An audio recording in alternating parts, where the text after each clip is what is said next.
Does the aquatic hobby still need the LFS, local fish stores? It's common to read comments online from people quick to write off local aquarium stores. Some seem to actually hate aquarium stores and think it's uncool to go to them. Many suggest that they're overpriced, while others complain about quality or service. While this may be true in some cases, we must treasure the good stores as they are more important to the hobby than you may think. In reality, there can be 10 great stores doing their best to look after customers, educate them, train them, support them, while treating them and the animals with respect, but no one hears about it. As soon as someone has a bad experience, they're far more likely to post it everywhere they can, even on a mission to warn the world. People are very passionate about their fish, and if they blame the store for a problem with their fish, it's like they want to destroy that store. Very few people understand the commitment and risk involved with owning a fish store. Associations like the PIAA are vital to protect the industry against well-funded lobby groups keen to close down the whole industry, believing we don't have the right to own pets or keep fish in tanks. To a hobbyist, the idea of opening an aquarium store seems so attractive and fun for any fish lover. Many people get sick and tired of working their job and decide to semi-retire by spending their savings opening their dream aquarium store. They picture themselves happily mucking around with fish all day while banking the profits. It looks so fun and so easy. For the first year or two, they seem to have unlimited energy, keen to do anything to ensure the business is a success. They are determined to be the best, and they are proud of what they do. Their enthusiasm is contagious. Soon they learn good staff is almost impossible to find, little what being able to afford to keep them. Most get a rude shock once they start to run out of that initial energy and the funds and find they need to work 24/7 just to keep the store running, unable to even take home a wage. At this point, the savings are gone, the passion is fading, and the spouse is often funding the whole family, and the business needs more money to keep it afloat. The number of divorces created by this industry is staggering, especially the constant stress involved with having a bad batch of livestock. You can lose heaps of fish and there's no insurance, they're not coming back, you've lost them. As you start to get behind on the bills, you'll wonder, how did this dream so quickly become a nightmare? Even if you make it past the first few years, you find the store needs a full overhaul every 7 years to keep it looking fresh, clean, and relevant. At this point, it's hard to give customers the same level of service and passion that you once did, especially as the 1-star ratings start to stress you. I personally have given customers amazing service for years, and it breaks my heart when I get a 1-star review from that person due to one bad experience they got with one bad product or service. Where's all the 5-star ratings for all the times that I bent over backwards for that same person? I went out of my way, I saved their fish and their passion at my cost and my time. Everyone sets out planning to give the best service, have the best products, and give the best advice. But over time, you realize it's just not always that easy. So it's very hard to criticize people because you don't understand the journey that they may have been through, and you don't know what's going on in the background. The stress of their relationship, their financial stresses, and their mental state may be something they're doing very well to hide. When you no longer can afford to give the same discounts or price match, you find that even your best customer has no loyalty. Many people look at the margin stores are able to buy and sell fish for and think it sounds pretty attractive, without understanding what it really takes financially and mentally to operate the store. That margin looks good until you calculate the money from the limited number of products that are actually sold, considering the high amount of service required per sale.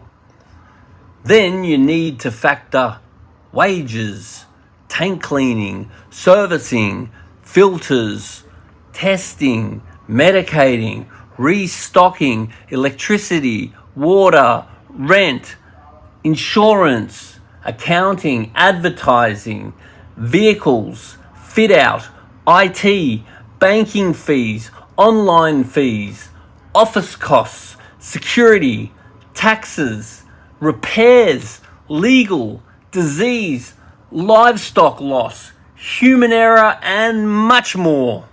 All of this must be covered in every sale, but the reality is it rarely does. Even when you do get in a good circumstance, all it takes is a competitor to jump in and start cutting the prices. You never feel safe.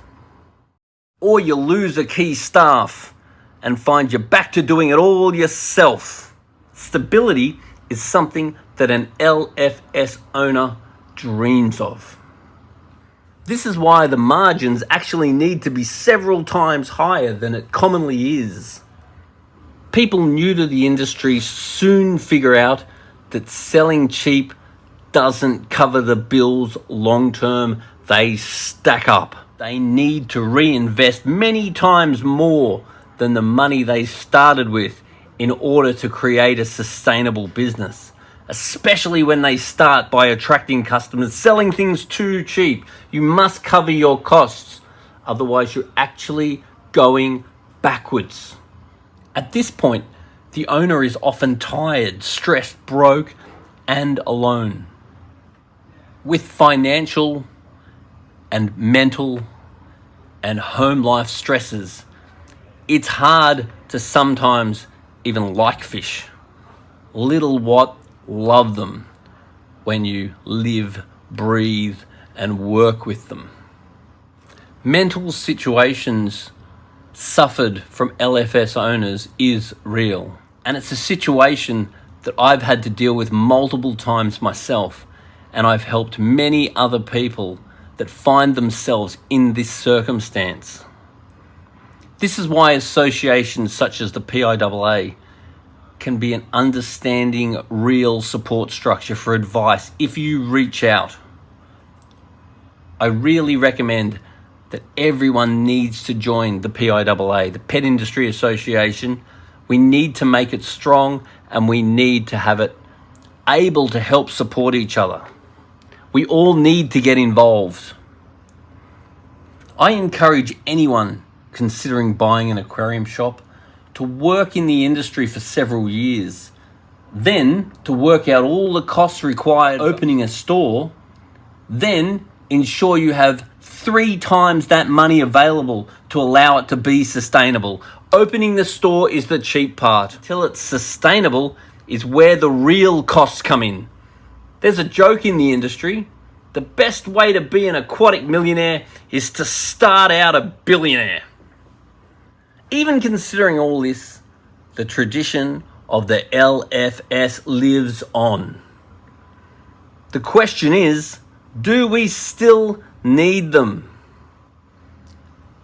I was invited to read a confidential study funded by a major pet supplier, which surveyed a substantial number of fish keepers in Australia with the aim of understanding buying trends and motivations.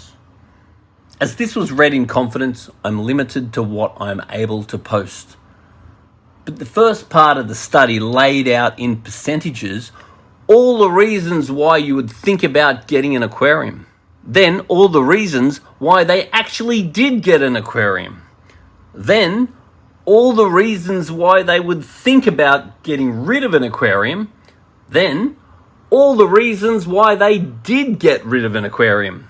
The conclusion was that there are many reasons why someone would think about getting an aquarium, but the overwhelming response to why they did get an aquarium was that they were standing in an aquarium store looking at an aquarium that they could imagine in their home.